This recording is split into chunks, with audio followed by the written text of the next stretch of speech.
अस्सलामुअलैकुम नाजरीन, मेरा नाम हैदर है। मेरी उम्र 23 साल है। मेरी फैमिली में टोटल 4 अफराद हैं। हम 2 बहन भाई और अम्मी अबू। मेरी बहन मेरे से बड़ी है और शादीशुदा है।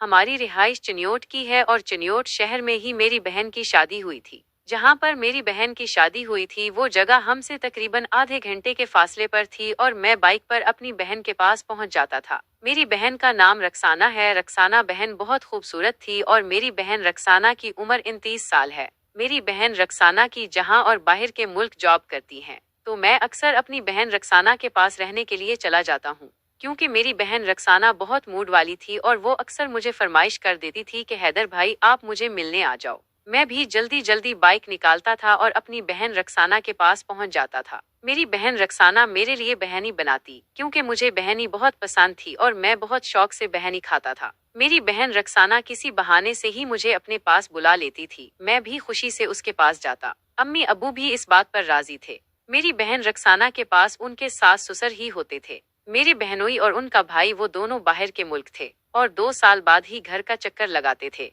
मैं जब भी अपनी बहन रक्साना के पास जाता तो मेरी बहन रक्साना काफी दुखी होती और उसका मूड बना होता। मैं अपनी बहन से पूछता तो वो कहती मेरे शौहर मुझे टाइम नहीं देते और फोन भी नहीं उठाते। वो मुझे छोड़कर चले गए हैं। मेरा उनके बगैर गुजारा नहीं होता। मैं भी परेशान हो जाता था कि अपनी बहन का दिल कैसे बहलाऊं और कैसे उसको राजी करूं, क्योंकि मेरी बहन रक्साना को इसके शौहर की काफी कमी महसूस होती और वो अपने शौहर के पास जाना चाहती थी। और मेरी बहन रक्साना 29 साल की खूबरू और जवान औरत थी। मेरी बहन रक्साना के पास एक ही बेटी थी। मैं रक्साना बहन की बेटी के साथ काफी खेलता था और मेरा भी दिल नहीं लगता था कि मैं घर पर रहूं। मैंने मैट्रिक कर लिया था, उसके बाद मैंने कोई भी काम नहीं किया था। चिन्योर शहर में ही हमारी काफी सारी दुकानें थीं और उनका किराया आ जाता तो हमारे घर का खर्च निकल जाता था, बल्कि वहां पर पैसे बच जाते थे जिनसे मैं अय्याशी कर लेता था। मेरे अबू अम्मी घर में ही रहते थे और मेरे अबू काफी बड़े हो चुके थे। उनकी उम्र 50 साल को पहुंच चुकी थी, इसलिए वो काम काज तो कर नहीं सकते थे। इसलिए मैं ही सारे मामलात देखता था और संभालता था। एक दिन मेरी बहन रक्साना ने फोन किया और वो फोन पर रो रही थी।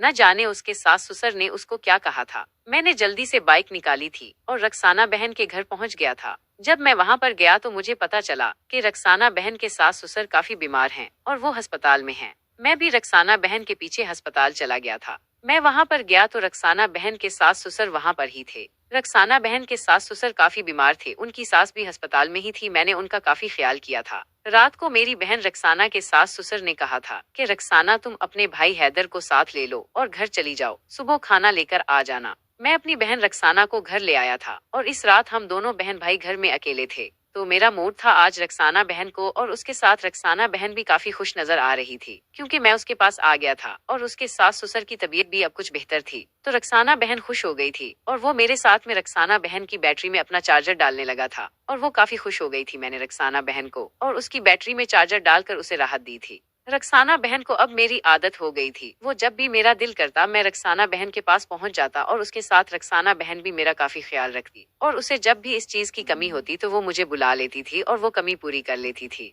रक्साना बहन के सास ससुर को नहीं पता था कि हम बहन भाई घर में क्या गल खिला रहे हैं। नाजरीन, अगर आपको ये कहानी पसंद आई हो तो हमारी वीडियो को लाइक कर दें। बहुत बहुत शुक्रिया।